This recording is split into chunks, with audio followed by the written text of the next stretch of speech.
જય શ્રી રામ મિત્રો, અને આપણા બ્લોગમાં તમારા બધાનું સ્વાગત છે.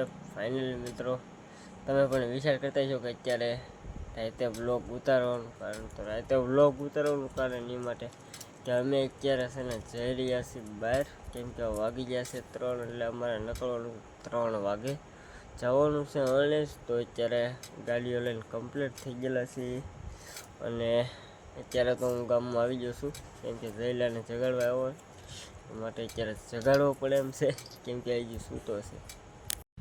તો ફાઇનલી મિત્રો થઈ ગયા છે બધા ભેગા, ચા પાણી પીને પછી આપણે અહીંયાથી નીકળી જવાનું છે, કેમ કે હવે બહુ મોડું થઈ ગયું છે, એટલે એ માટે ચા પાણી પીને તરત નીકળી જ જવાનું છે.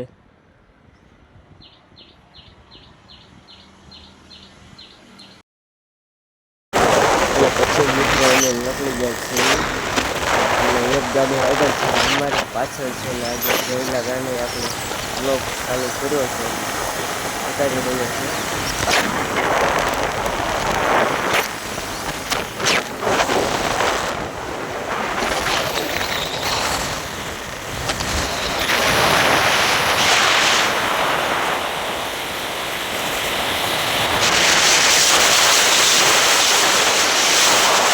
તો ફાઇનલી મિત્રો આપણે પોગી તો ગયા છે અને જ, પણ હવે આપણે જઈ રહ્યા છીએ હાથ પગ ધોવા માટે. તો બસ મિત્રો, જો આપણે મંદિરે પોગી ગયા છીએ, તો અંદર આપણે ભાઈ કેમેરો અલાઉડ છે ને, એટલે આપણે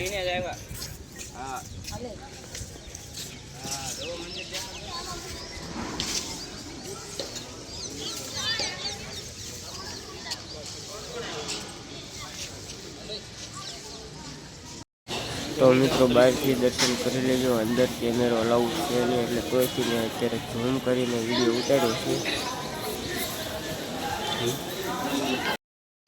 તો પગી જશે મિત્રો ગણપતિ દાદાના સ્થાનકે ગણપતિપુરા કોઠના ગામે.